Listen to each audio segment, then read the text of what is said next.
Yo, what's going on, guys? I know I haven't gave this vehicle the proper introduction that it deserves, so I'm gonna do that today.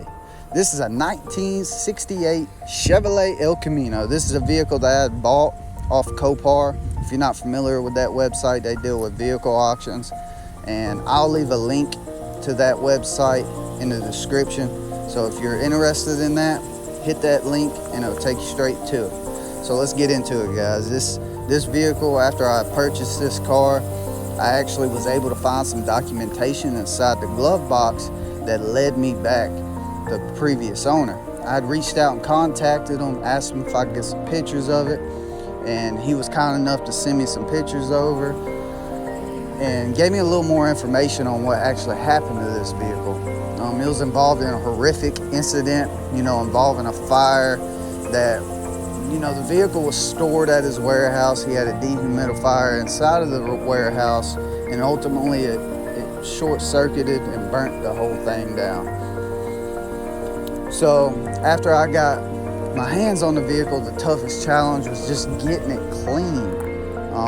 After that, I started on the body work and everything. I'm still not quite there because, I'm nitpicky on that type of stuff, and if I don't see it, if it ain't right, I'm gonna go back and redo it and redo it and do it and do it and do it until I can get it as close as perfect as I possibly can. But if you guys like this type of stuff, do me a favor, hit that subscribe button, turn on the notification bell, because I'm here to tell you, I'm here to promise you that this is going to be a really awesome build.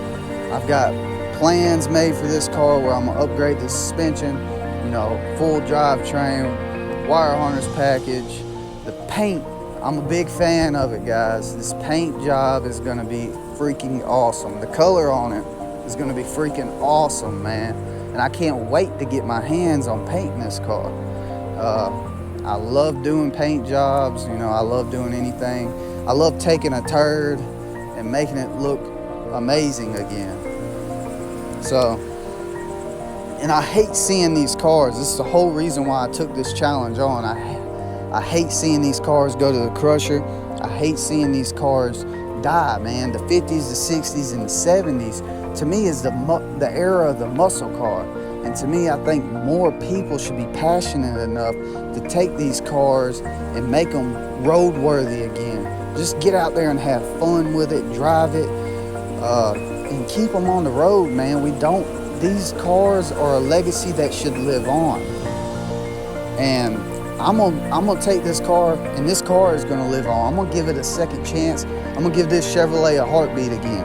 So, guys, just if you're interested in this, stay tuned, because I've got all types of stuff planned for this vehicle, and I'm so excited. I'm so pumped to actually start throwing parts on this vehicle and everything, and getting it back on the road and letting it do what it was designed to do.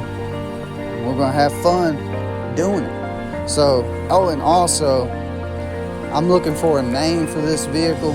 So if you guys have any name in mind for this vehicle, just drop a comment below on what you think the name for this vehicle should be, and I'll get a decal for the vehicle made with that name, and I'll put it on the back windshield when I get a windshield installed in it. So thanks for tuning in, guys. Thanks for listening to me ramble about this vehicle. Stay tuned.